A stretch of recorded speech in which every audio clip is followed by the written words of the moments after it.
Assalamualaikum warahmatullahi wabarakatuh. Selamat malam, selamat pagi, dan selamat sore. Apa kabar semuanya teman-teman? Semoga kalian dalam keadaan sehat selalu, panjang umur, bahagia selalu, sukses selalu, dan selalu dimudahkan segala urusannya. Nah, pada kesempatan kali ini saya akan menceritakan kisah mistis pendakian gunung yang berjudul Tersesat di Gunung Sibayak. Cerita ini ditulis oleh Al. Terima kasih buat penulis yang sudah mengizinkan kami untuk menceritakan kisah ini. Dan buat teman-teman yang baru bergabung di channel ini, silahkan klik dulu tombol subscribe dan tombol loncengnya, agar kalian tidak ketinggalan cerita terbaru dari kami. Dan seperti apa kisahnya, kita langsung saja ke ceritanya.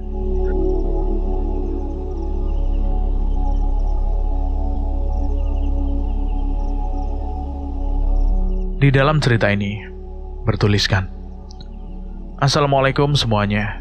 Saya akan menceritakan sedikit tentang pengalaman pendakian seseorang rekan saya di Gunung Sibayak dengan ketinggian 2212 mdpl yang berlokasikan di Sumatera Utara, Kabupaten Tanah Karo pada tahun 2013.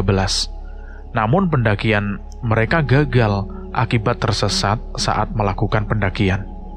Namaku Andre, atau biasa teman-temanku memanggilku dengan sebutan Akong. Awal cerita, aku dan kedua temanku akan melakukan pendakian di Gunung Sibayak. Sebut saja kedua temanku ini Popon dan Fauzi. Waktu itu Fauzi berulang tahun, dan dia punya keinginan untuk merayakannya di puncak Gunung Sibayak. Aku sebelumnya belum pernah melakukan pendakian di gunung manapun, begitu juga dengan Popon. Namun pengakuan dari Fauzi ini, ia pernah melakukan pendakian di Gunung Sibayak. Ayo sekali-kali kalian muncak, biar gak puyeng mikirin tugas kuliah. Sekalian rayain ulang tahunku lah, kata Fauzi seperti itu. Dan Popon pun membalasnya. Ya elah bro. Ngerayain ultama bisa di rumah aja atau di warung Mbok Iem. Ngapain sampai ke puncak segala? Iya nih tahu, ngapain sampai ke puncak segala? Ucapku kepada si Fauzi.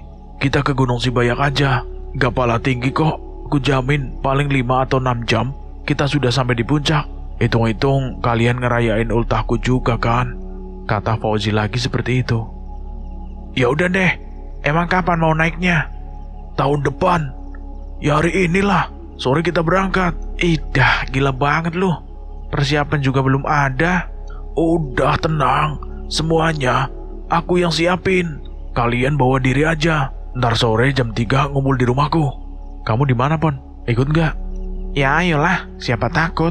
Akhirnya kami terlebih dahulu pulang ke rumah masing-masing untuk mempersiapkan peralatan pendakian dan mempersiapkan diri. Awalnya aku ragu dengan ajakan Fauzi. Namun karena aku berpikir kalau dia sedang ulang tahun, jadi nggak ada masalahnya. Sesekali nurutin maunya dia. Lagian kan seumur-umur aku belum pernah melakukan pendakian. Hitung-hitung ini jadi pengalaman pertamaku.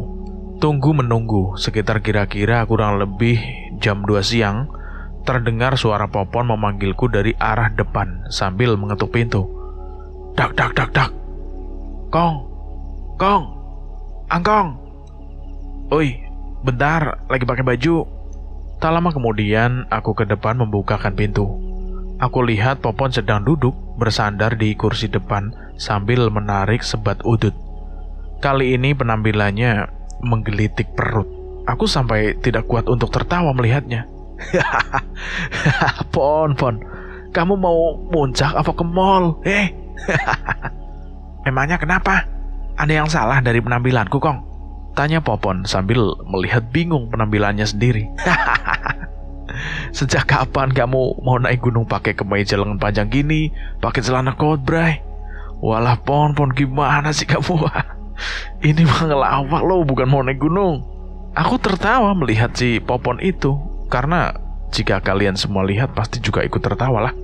Masa mau naik gunung pakaiannya seperti itu? Lah, mana aku tahu, Kong. Namanya juga aku belum pernah muncak. Udah. Sini masuk dulu. Gue pinjemin baju ya. Aku pun meminjamkannya celana kargo yang seminggu lalu aku beli di pasar dan baju kaos oblong. Walau belum pernah sama sekali melakukan pendakian, namun aku mengerti betul fashion para pendaki. Tak berapa lama setelah Popon selesai mengganti pakaiannya, kami berpamitan dengan orang tuaku, lalu bergerak menuju rumah Fauzi. Menurut informasi yang aku dapat tentang Gunung Sibayak, gunung ini tidak terlalu tinggi, bisa ditempuh mungkin paling selama 7 jam, sudah sampai di puncak. Jadi aku gak bawa pakaian ganti, seperti yang disarankan oleh Fauzi. Aku dan Popon hanya membawa diri saja. Sesampainya di rumah Fauzi, aku dan Popon tidak langsung mengetuk pintu, karena kami curiga ada sepatu perempuan di depan rumahnya, sedangkan di rumahnya yang kami tahu itu dia sendirian. Ayahnya seorang kapten kapal, pulang ke rumah 1 bulan sekali, dan ibunya seorang pegawai bank. Karena curiga, aku dan Popon mengintip dari jendela. Kami pun terkejut saat mengintip melihat Fauzi dan seorang wanita yang kami tidak tahu wanita itu siapa, karena wajahnya terhalang oleh kepalanya Fauzi, sedang berciuman di sofa rumahnya.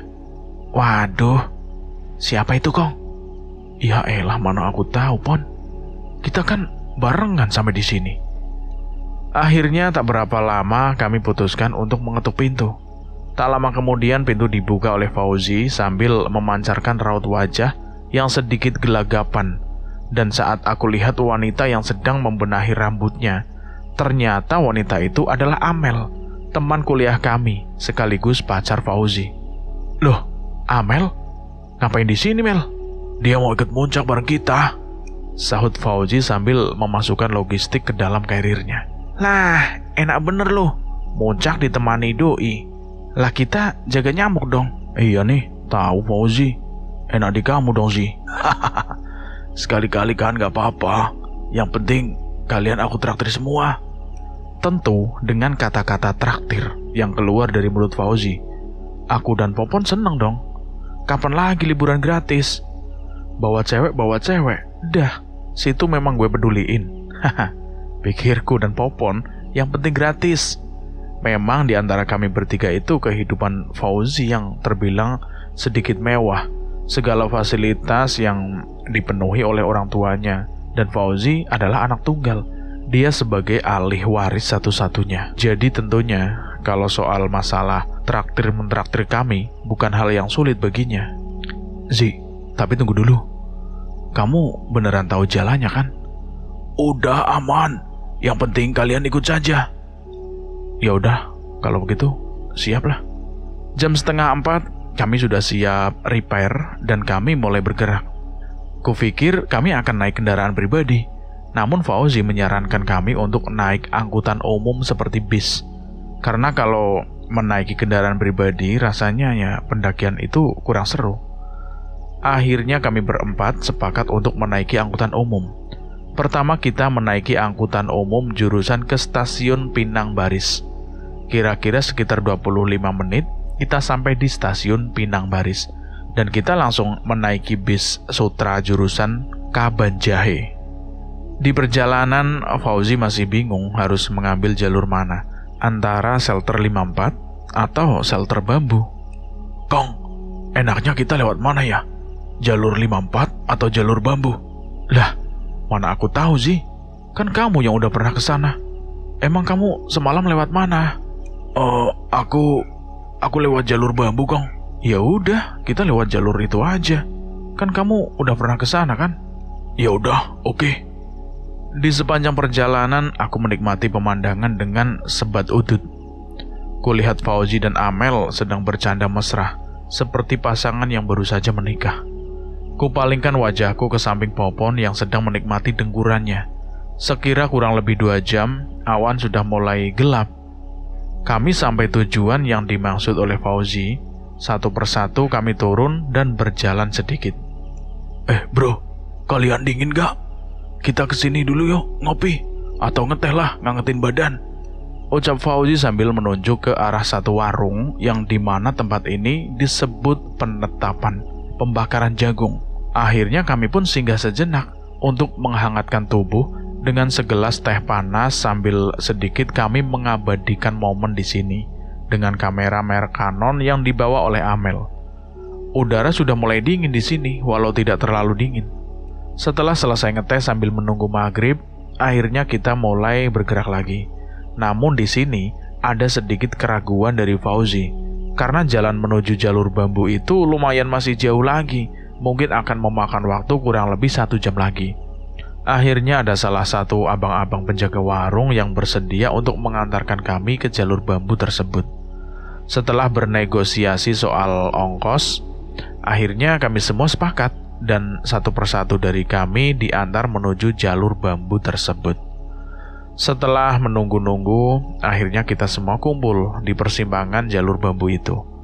Namun karena di sini dulu tidak ada pos pendaftaran, kita tidak langsung melakukan pendakian. Kita mampir terlebih dahulu ke salah satu warung untuk memberi laporan kepada pemilik warung bahwa kami akan melakukan pendakian melalui jalur bambu tersebut, sambil membeli beberapa bahan logistik tambahan. "Bu, kita nggak apa-apa kan lewat jalur ini?" tanya Fauzi ke ibu pemilik warung itu. "Oh iya dek, nggak apa-apa, silakan. Tapi jalur ini jarang dilewati pendaki. Kenapa nggak lewat jalur 54 aja dek?" "Iya bu, pengen lewat sini, sesekali aja bu." "Tapi kenapa kok sepi banget ya bu?" sambungku bertanya kepada pemilik warung itu. "Kan ibu sudah bilang, jalur ini jarang dilalui pendaki. Lagian malam Jumat gini, mau naik, apa nggak ada hari lain aja?" "Ah, iya ya bu, ini malam Jumat. Astaga, saya nggak inget bu." Satu dari kami tidak ada yang menyadari sama sekali bahwa ini adalah malam Jumat. Namun walaupun begitu tidak menjadi penghalang bagi kami untuk melakukan pendakian. Dan masa kita muncak malam Jumat? Aneh-aneh aja," ucap Amel sambil merasa kebingungan, karena dia juga tidak tahu kalau ini malam Jumat. "Udah tenang aja, gak apa-apa. Lagian puncaknya kan gak terlalu tinggi kok," sahut Fauzi sambil menenangkan kami sedikit. Akhirnya setelah berbincang dengan ibu pemilik warung, kita langsung mendapatkan sedikit informasi yang cukup membantu buat kita semua untuk melakukan pendakian. Sekira kurang lebih pukul 20, kita langsung melakukan pendakian. Kulihat awan seketika berubah menjadi hitam pekat dan meneteskan rintik-rintik kecil air hujan. Untungnya kita membawa mantel atau jas hujan, dan kita tetap melanjutkan pendakian kita. Di pendakian ini, Fauzi sebagai pemimpin jalan dan Popon berada di paling belakang, sedangkan aku dan Amel berada di tengah antara mereka berdua. Kami mulai menyusuri hutan bambu. Di samping kanan dan kiri kami disuguhkan dengan pemandangan pohon-pohon bambu yang sangat rimbun, dan jalan lumayan licin karena diguyur oleh air hujan. Saat kami sedang menikmati perjalanan, tiba-tiba terdengar suara "bak!"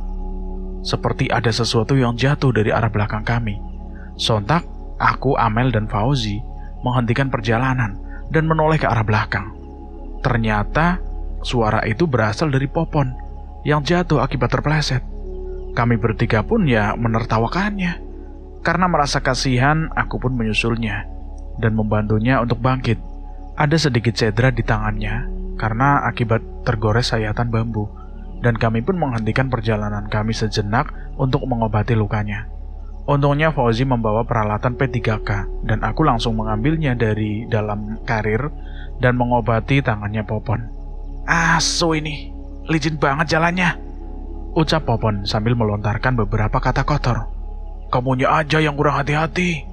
Udah tahu hujan jalannya licin, malah gak hati-hati." Tak berapa lama Fauzi mengambil sebuah botol aqua berisi air dan ia meminumnya. Karena aku juga merasa haus, aku langsung mengambil botol aqua tersebut dari tangan Fauzi dan meminumnya. Namun saat aku minum, ternyata yang ada di dalam botol itu bukanlah air putih atau air yang lain. Ternyata isi dari air botol itu adalah air amer. Wah, gila lu sih. Masa memuncak bawa minuman ini? Lah, emangnya kenapa? Biasa kan kita minum ini? Iya sih, tapi kan kita nggak lagi di lingkungan kita. Kita ini di gunung loh. Ini nggak usah aneh-aneh lagi. Lagian kadang orang dengan keadaan sadar aja bisa nyungsep. Apalagi keadaan setengah sadar atau nggak sadar sama sekali. Bisa gimana lu ntar?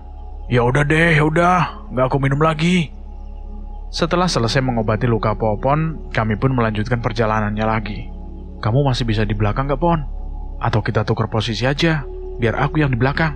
Udah, nggak usah. Aku bisa kok. Masalah kecil ini mah. Udah, lanjut aja. Kurang lebih setengah jam kami berjalan, akhirnya kami melewati hutan bambu. Setelah melewati hutan bambu, kali ini treknya lebih sedikit agak sulit. Jalanan sudah mulai menanjak, dan jalur yang kita lewati itu betul-betul sangat licin, karena diguyur hujan tidak jarang dari kita harus jatuh bangun karena terpleset. Namun, walaupun begitu, kami tetap semangat berjalan menuju puncak. Yang tadinya kanan kiri kami hanya ada pohon bambu, kali ini berganti dengan pohon-pohon rimbun yang menjulang tinggi. Di sini entah kenapa, perasaanku mulai tidak enak. Namun aku selalu berpikiran positif untuk menghilangkan perasaanku ini. Mungkin karena hujan, jadi tambah jalurnya gelap, dan mungkin karena ini pendakian pertamaku. Jadi wajarlah kalau aku merasakan perasaan seperti ini. Kami terus menggembur jalur yang licin. Dengan lantang, sesekali terdengar suara dari Fauzi yang mengatakan, "Semangat, semangat! Puncaknya 15 meter lagi!" Hah? 15 meter dasmu? Sudah 5 kali kamu berkata seperti itu, dengan waktu yang berbeda. Namun tidak sampai-sampai. Fauzi hanya tertawa mendengar ucapanku, begitu juga dengan Amel. Kurang lebih sudah 2 jam kami mendaki, dan pendakian ini masih panjang. Tiba-tiba dari arah belakang, Popon menyalipku. Kulihat wajahnya pucat pasi, seperti melihat setan, dan ia juga menyalip Amel juga. Loh, ini bocah ngapain? Tiba-tiba nyerobot aja. Gimana sih? Ucap Amel dengan kaget, karena dia langsung menyerobot begitu saja. Aku dan Amel heran melihat gelagat Popon. Dia tidak mengatakan apa-apa, namun raut wajahnya sangat pucat, dan dia terus menunduk. Kali ini aku berada di paling belakang, menggantikan posisi Popon. Kali ini entah hanya perasaanku atau memang perasaan ini nyata, seketika bulu kuduku berdiri, dan aku merasakan seperti ada sesuatu yang memperhatikan kami. Dan aku seperti merasa tidak nyaman berada di paling belakang, seperti ada sesuatu yang memaksa aku untuk melihat ke arah belakang. Namun, aku berusaha untuk tidak melihat ke belakang, dan terus melanjutkan pendakian. Namun lama-kelamaan, aku tidak tahan, seperti ada bisikan yang membujukku untuk menoleh ke arah belakang. Dan akhirnya, aku memberanikan diri untuk melihat ke arah belakang. Dan saat aku menoleh ke arah belakang, astagfirullahaladzim, aku langsung mengucapkan istighfar dalam hati. Rasanya jantungku seakan mau copot, dengkulku rasanya lemas, wajahku berubah menjadi pucat. Rasanya ingin teriak, tapi seakan mulutku itu susah untuk berkata. Seumur-umur, baru kali ini pertamanya aku melihat hal seperti itu. Dan itu membuatku tidak berkutik sama sekali. Bersusah payah aku memalingkan wajahku kembali dan terus berusaha berjalan. Sesosok nenek tua berpenampilan lesu. Ia berpakaian memakai kemben dan kain jarik. Rambutnya putih acak-acakan, dan dia menyengir. Dia menyirih. Dia berjalan mengikuti langkah kami. Antara aku dan sosok nenek tua itu kira-kira hanya berjarak 5 meter saja. Dan dari raut wajahnya, tatapan matanya seperti orang yang marah. Dia terus mengikuti langkah kami. Sontak hal ini membuat pikiranku kacau dan mentalku hancur, karena baru pertama kalinya aku bertemu sosok seperti ini. Ingin saja aku menyalip Amel yang berjalan tepat di depanku, tapi rasanya aku gak mungkin, karena pasti kalau Amel melihat sosok ini, dia akan pingsan atau mungkin nangis ketakutan. Dan akhirnya, mau tidak mau, aku paksakan diri untuk tetap tenang di belakang. Di sepanjang perjalanan, aku terus membaca ayat-ayat suci Al-Quran yang aku hafal. Lantunan sholawat dan ayat kursi tidak pernah henti aku lafalkan. Sesekali aku menoleh ke arah belakang untuk memastikan sosok itu, namun lagi dan lagi, sosok itu masih ada di belakangku. Aura yang diberikan sosok ini sangat menyeramkan, seperti mengancam kami. Mentalku terus-terusan diuji oleh sosok ini, sampai akhirnya Fauzi menghentikan perjalanan kami. Kami berhenti di bawah sebuah pohon yang ukurannya lumayan besar, dan kami beristirahat di sini. Kong, kamu lihat gak? Tanya Popon berbisik kepadaku. Aku pun menjawabnya. Gila kamu, Pon. Kenapa kamu gak bilang sama aku? Nanti kalau aku bilang sama kamu, ya kamunya ngacir. Betul-betul ya, Pon. Nggak nyaman, Pon. Lagian, nenek-nenek itu siapa sih? Kok bisa ada di belakang, dari mana asalnya? Nggak tahulah, Kong. Aku juga heran, tiba-tiba aja dia di belakangku. Hah, betul-betul tatapannya sinis. Memangnya kita ada kesalahan apaan ya, Pon? Kok dia bisa ngikutin kita? Yah, kamu mending, Kong, cuman dilihatin. Lah aku didorong. Dia udah lama ngikutin kita setelah kita keluar dari hutan bambu itu.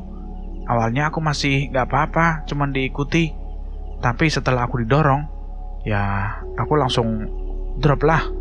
Makanya aku langsung ngacir ke depan. Tapi kayaknya dia nggak ngikutin kita, Pon. Kayaknya sih gitu, Kong. Di tengah-tengah kami sedang berbisik-bisik, rupanya Amel sedang menguping pembicaraan kami. Lalu ia bertanya, apa yang kami lihat? Namun kami menjawab bahwa kami tidak melihat apa-apa. Kami sengaja bilang gitu ke Amel karena kami berdua memang berniat untuk menyembunyikan hal ini dari Amel dan Fauzi sampai nanti kami turun lagi. Akhirnya kami beristirahat di sini cukup agak lama karena hujan juga makin deras. Di sepanjang kita beristirahat, semuanya terlihat aman. Aura yang tadi aku rasakan juga sekarang udah nggak terasa lagi. Aku sedang mengobrol dengan Popon, namun di tengah-tengah kami sedang mengobrol itu terdengar suara. Cepak, cepok, cepak, cepok. Aku dan Popon terdiam, lalu berbisik kepada Popon. Pon, kamu dengar gak? Itu suara apaan? Iya, Kong. Apaan ya? Kami pun memandangi lokasi di sekitar kami untuk mencari tahu dari mana sumber suara itu. Kemudian waktu kami melihat ke arah belakang Popon yang sedang kami duduki untuk beristirahat, ternyata suara itu berasal dari Fauzi dan Amel yang sedang ciuman. Sontak hal itu membuat aku dan Popon panik, karena situasi yang mengancam ini hanya aku dan Popon yang tahu. Ditambah kelakuan dua orang ini mungkin kedepannya malah menambah berbahaya, berabe urusannya. Wah, gila tuh bocah. Udah di tengah malam hutan kayak gini masih aja begituan. Duh, gimana ini, Pon? Kalau ditegur nanti Amelnya malu. Udahlah, ayo kita lanjut aja perjalanannya. Takutnya nanti malah terjadi apa-apa. Kami pun langsung bergegas mengajak Fauzi untuk melanjutkan perjalanan. Akhirnya kita melanjutkan perjalanan. Kali ini posisiku tetap di belakang dan Fauzi berada di depanku. Kami membuat kesepakatan kalau sosok itu ada di belakang kita lagi, dan salah satu dari kita nggak kuat, kita bertukaran posisi secara bergantian. Fauzi masih memimpin jalan, lalu disusul Amel. Awalnya perjalanan masih biasa-biasa saja, sampai akhirnya setelah kurang lebih kita setengah jam perjalanan, tiba-tiba Fauzi menghentikan langkah kami. Kenapa sih? Ini aku bingung. Setahu aku, di sini nggak ada persimpangan. Paling ada pun di depan, kira-kira 100 meter lagi belok ke kanan. Tapi ini kok persimpangan ya? Coba kamu ingat lagi pelan-pelan. Barangkali kamu lupa, Ji. Aku ingat bener, Kong. Di sini aku tahu kok, nggak ada persimpangan di sini. Terus gimana dong? Kita belok ke kanan atau lurus? Nggak tahu deh, aku juga bingung. Kami terdiam di sini sambil kebingungan harus memilih jalur yang mana. Akhirnya setelah cukup lama kita berunding, kita sepakat untuk mengambil jalur yang lurus untuk kita telusuri. Setelah kita menelusuri, ternyata jalan ini ujungnya jurang. Akhirnya kita balik ke arah, dan kita menyusuri jalur yang ada di sebelah kanan. Dan ternyata jalur yang ini juga sama seperti jalur yang lurus tadi, ujung-ujungnya jurang. Dan jalur yang kita lewati ini jalurnya sama persis seperti jalur yang tadi. Waduh, kok kanan kirinya jurang ya? Aku juga bingung, Kong. Setahu aku, persimpangan ini gitu nggak ada. Udah, coba kita balik sekali lagi aja. Kita coba lagi jalur yang lurus tadi, ujar si Popon memberi saran agar kita menuju jalur yang tadi. Akhirnya kami pun memutuskan untuk balik arah dan mencoba lagi jalur yang lurus tadi. Setelah kita jalan masuk ke jalur yang lurus tadi, tiba-tiba saja yang tadinya kita lihat jurang, sekarang berubah jadi jalan setapak. Sontak hal ini membuat kami terheran. Akhirnya setelah kita menemukan jalan, kita lanjut ke perjalanan. Tapi yang anehnya, yang seharusnya kita berjalan 2 jam ke depan, kita sudah sampai di puncak. Tapi kita kali ini tidak kunjung sampai juga di puncak. Karena kami ngerasain hal yang janggal, akhirnya kita putuskan untuk berhenti dan beristirahat. Waktu kami sedang beristirahat, aku iseng-iseng mengikatkan sebuah ranting pohon dengan rumput ilalang kering, dengan bertujuan sebagai tanda bahwa kami telah melewati jalur ini. Kemudian tak berapa lama kami beristirahat, kami pun melanjutkan perjalanan lagi. 1 jam kami sudah berjalan, tapi tidak kunjung juga sampai di puncak. Namun walaupun begitu, kami tetap terus melanjutkan perjalanan kami, sampai akhirnya aku merasakan ada kejanggalan. Sebuah ranting pohon yang aku ikatkan dengan rumput ilalang kering itu, tidak disengaja aku bertemu lagi dengan ranting pohon itu. Stop. Kita istirahat dulu. Kami pun memberhentikan perjalanan kami dan kembali beristirahat. Pon, kamu ada yang ngerasa aneh gak, Pon? Enggak, emangnya kenapa? Yakin kamu gak merasa aneh atau gimana gitu? Iya, emangnya kenapa sih? Apa yang aneh? Nih, kamu lihat ranting pohon ini yang sejam lalu pas kita istirahat aku ikatkan di rumput ilalang ini. Lah, iya ya. Astaga, berarti kita cuma muter-muter di sini aja dari tadi dong. Shh, jangan sampai yang lain tahu. Nanti yang ada Amel panik makin gak karuan. Jadi gimana dong? Udah, kita nggak usah lanjut. Kita cari yang pas untuk buka tenda di sini aja, ya. Besok kita lanjutnya. Oh ya udah, aku setuju kalau begitu. Zi, kalian di sini dulu ya. Aku sama Popon mau ke situ sebentar. Aku berpamitan sebentar kepada Amel dan Fauzi. Aku dan Popon pun bergegas mencari lahan yang pas untuk kami mendirikan tenda. Setelah keliling, tak jauh dari tempat kami beristirahat tadi, kami menemukan lahan yang pas untuk kami didirikan tenda. Akhirnya aku dan Popon pun kembali ke tempat kami tadi beristirahat dan mengajak Fauzi dan Amel untuk mendirikan tenda di sini saja. Lah, kenapa harus di situ? Kenapa nggak di puncak saja? Puncak sedikit lagi loh, nanggung. Udah sih, kita di situ aja. Aku udah lapar banget nih, juga ngantuk. Ntar aja, pagi kita ke puncaknya ya. Fauzi dan Amel tidak menyadari bahwa kita telah tersesat. Yang Fauzi tahu hanya sebentar lagi puncaknya sudah sampai, tapi kenyataannya kita hanya berputar-putar di sini. Akhirnya dengan sedikit bujukan Fauzi dan Amel pun mengikuti kemauan aku dan Popon untuk mendirikan tenda di sini saja. Singkat cerita, akhirnya tenda pun berdiri. Kulihat jam menunjukkan pukul 00.15 menit. Sangat di luar nalar. Yang seharusnya kami sudah sampai di puncak, tapi malahan kami hanya berputar-putar, yang kami tidak ketahui kami sedang berada di mana. Untung saja aku segera sadar dengan kondisi yang di luar nalar ini. Setelah mendirikan tenda, rasanya perut juga sudah terasa mulai keroncongan. Cacing-cacing di perut itu sudah memberontak. Segera aku menyuruh Amel untuk mengolah logistik yang sudah kami siapkan sebelumnya itu. Amel pun mengeluarkan kompor portable mini dan beberapa bungkus mie instan. Setelah selesai memasak mie, kemudian Amel membuatkan kami secangkir kopi. Setelah acara santap menyantap itu selesai, Amel dan Fauzi terlebih dahulu masuk ke dalam tenda, sedangkan aku dan Popon masih berada di luar menghangatkan tubuh dengan kompor portable yang masih menyala, sambil menikmati kopi buatan Amel dan sebat udut. Kebetulan hujan juga sudah berhenti. Cuaca juga mendadak menjadi cerah. Aku dan Popon ngerasa pemandangan di sekitar itu indah, jadi kami merasa nyaman berada di luar sini. Di tengah-tengah kami sedang ngobrol, tiba-tiba sosok nenek-nenek sihir itu yang aku dan Popon lihat tadi, dia menampakkan dirinya lagi. Dia berdiri di salah satu pohon yang berseberangan dengan tempat kami duduk, dan dia memandang ke arah kami.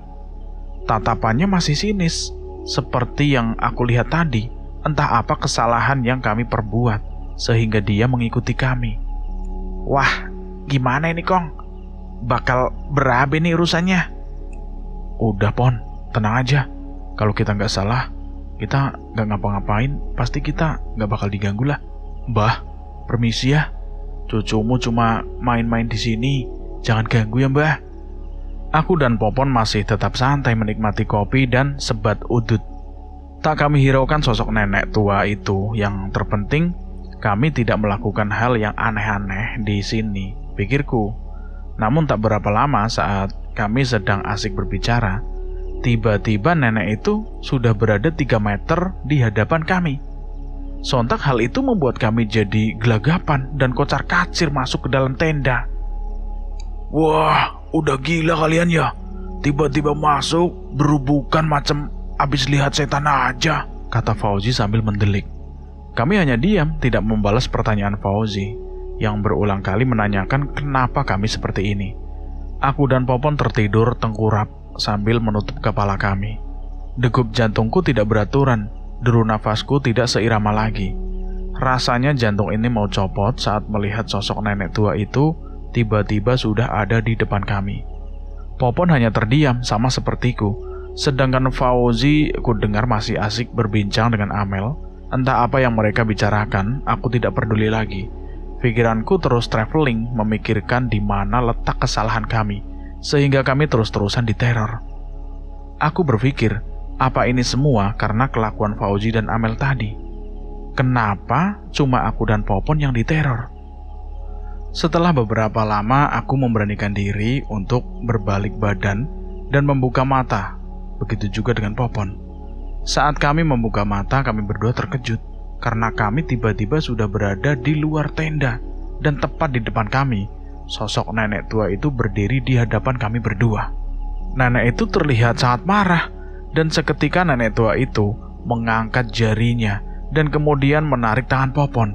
Popon pun meremas tanganku dan menjerit meminta tolong. Dengan sigap, aku menarik kembali tangan Popon untuk menahannya agar dia tidak dibawa oleh nenek tua itu.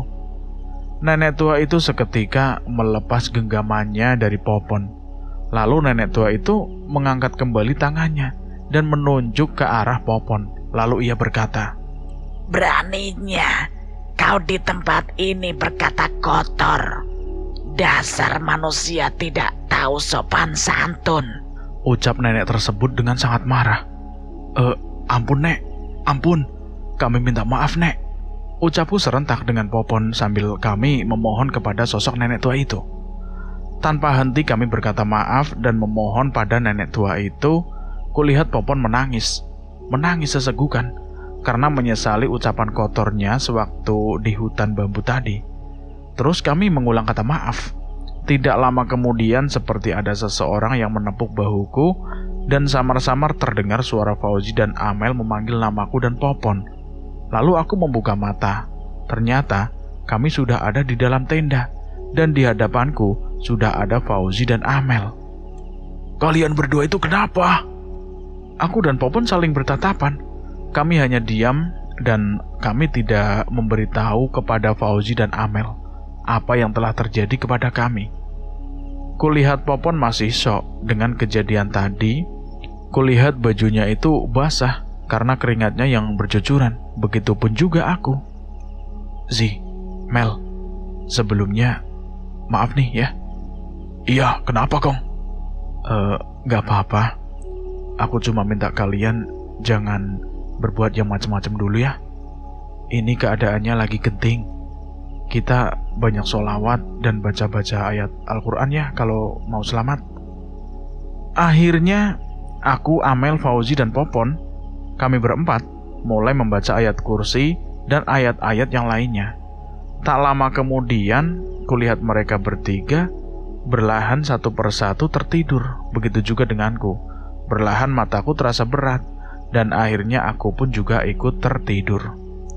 Namun rasaku baru saja memejamkan mata, tiba-tiba terdengar suara gerangan wanita. Sontak hal itu membuat aku membuka mataku kembali, lalu kulihat ke arah sampingku. Ternyata suara itu berasal dari Amel. Dia dirasuki oleh sesosok makhluk yang feelingku mengatakan sosok ini adalah nenek-nenek tua itu. Terlihat saat Amel menggosok-gosok giginya seperti sedang menyirih. Sontak, aku langsung membangunkan Popon dan Fauzi. Mereka berdua terbangun dan terkejut melihat keadaan Amel yang sudah seperti itu. Amel hanya mengerang dan menggosok-gosok giginya dengan jarinya. Lalu tak lama kemudian, ia memalingkan wajahnya menatap tajam ke arah Fauzi. Amel mengangkat tangannya. Seketika, ia melayangkan tangannya dan menampar Fauzi dengan sangat keras. Plak! Tak cuma itu, Amel tiba-tiba menyekik leher Fauzi, sehingga Fauzi susah untuk bernafas, dan terdengar suara Amel yang mengatakan, "Mati! Mati!" Sekuat tenagaku dan Popon melepaskan jeratan tangan Amel dari leher Fauzi. Namun tenaga kami berdua itu tidak mampu untuk melepaskannya. Aku dan Popon kewalahan menghadapi Amel yang kekuatannya itu hampir setara dengan 10 orang laki-laki dewasa.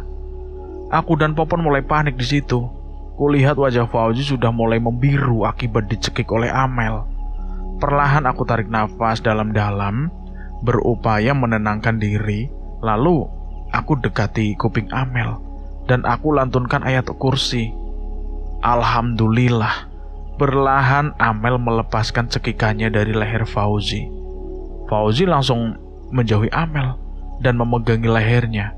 Tak lama kemudian terdengar suara dari Amel yang mengatakan, "Dasar manusia tidak tahu sopan santun. Kalian pikir kalian ada di mana? Seenaknya kalian mengotori tempat ini dengan perbuatan maksiat kalian." "Maaf, Nek. Saya hilaf. Maafin saya, Nek. Saya janji gak akan berbuat seperti itu lagi." Enak saja kalian bilang maaf setelah apa yang sudah kalian perbuat di sini. Salah satu dari kalian harus ada yang mati. Aku akan bawa wanita ini sebagai gantinya karena kalian sudah mengotori tempat ini. Sontak, perkataan sosok nenek tua itu membuat kami menangis histeris.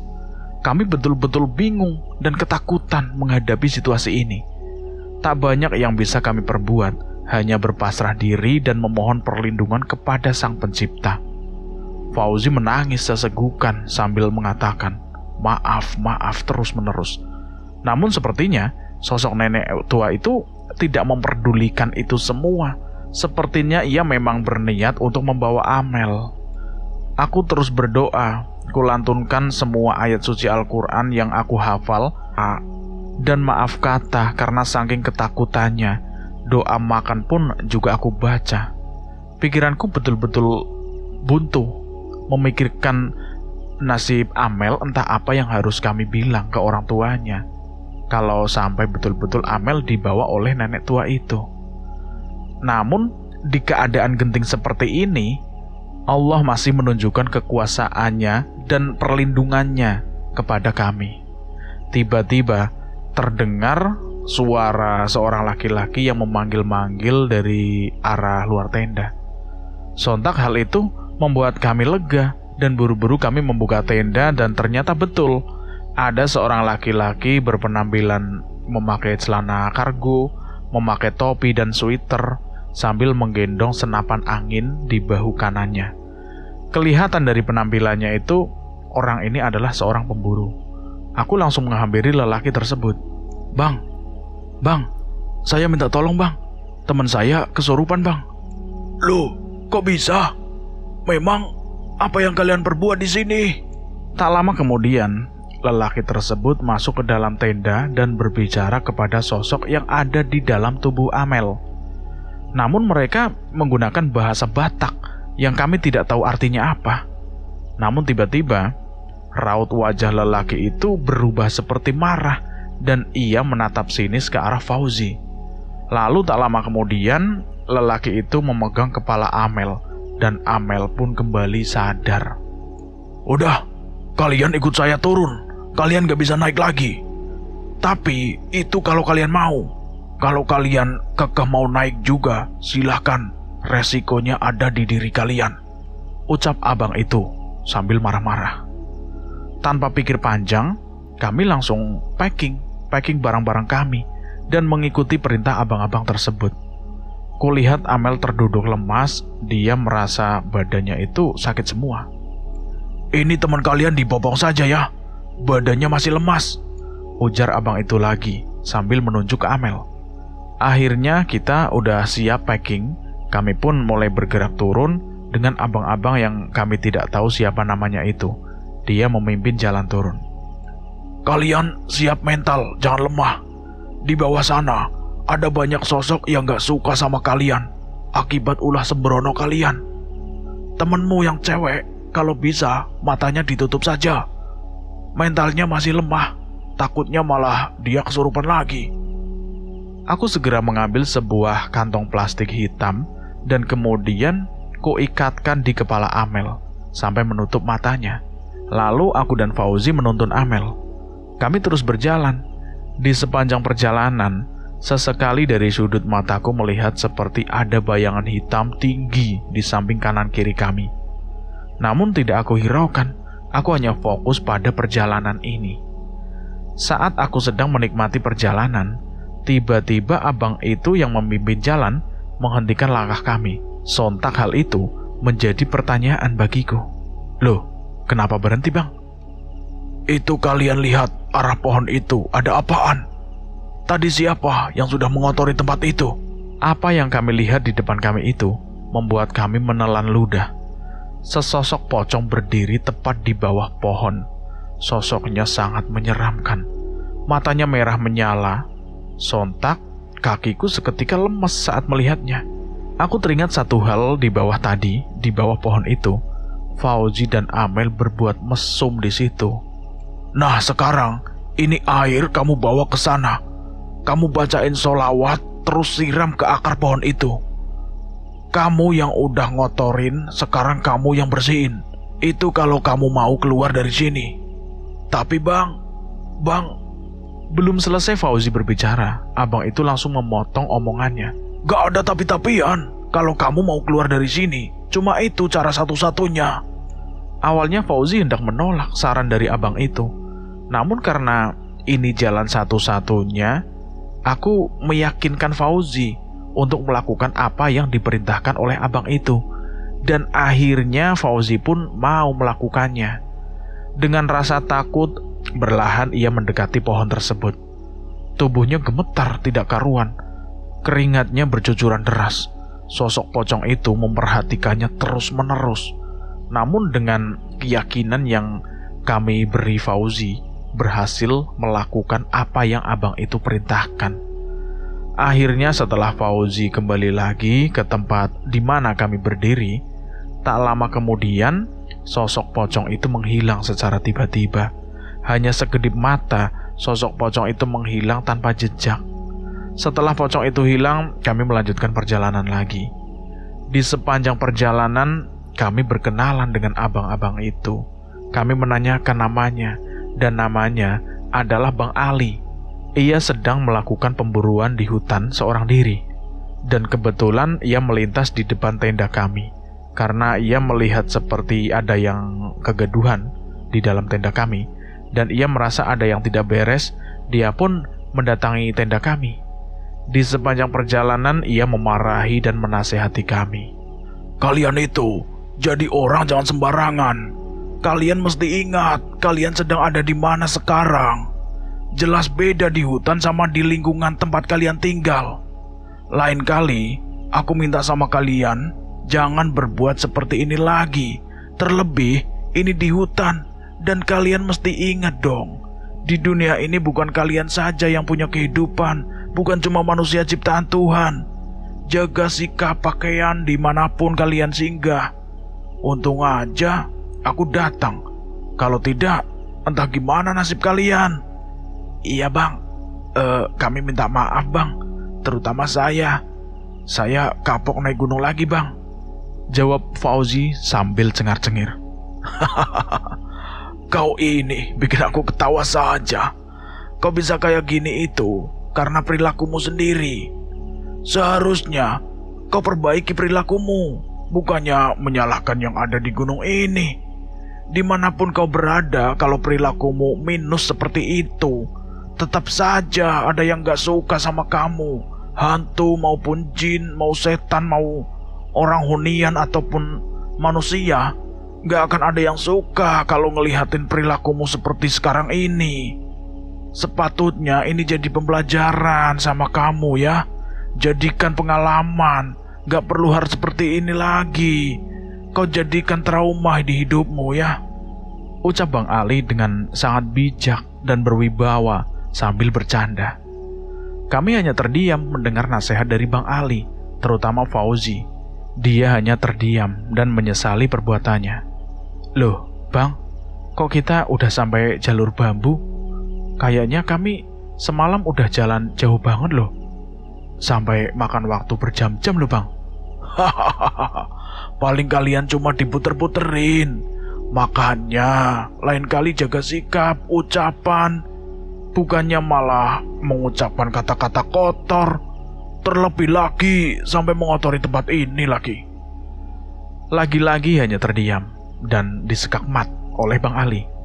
Kami sadar sepenuhnya ini semua kesalahan kami, dan kami terima kalau kami dimarah-marahin Bang Ali. Walaupun Bang Ali tampangnya seperti orang psikopat, dengan ciri khasnya yang menenteng senapan di pundaknya. Namun ia sangat baik hati dan sangat memperdulikan keselamatan kami. Tak terasa setelah ngobrol panjang lebar di sepanjang perjalanan, tiba-tiba langkah kami sudah membawa kami ke warung yang tadi malam kami singgahi itu. Cuaca sudah mulai membiru. Kulihat jam menunjukkan pukul 5.30 pagi. Embun-embun pagi yang melekat di dedaunan dan udara di sini sangat sejuk, diselingi oleh kabut-kabut tipis.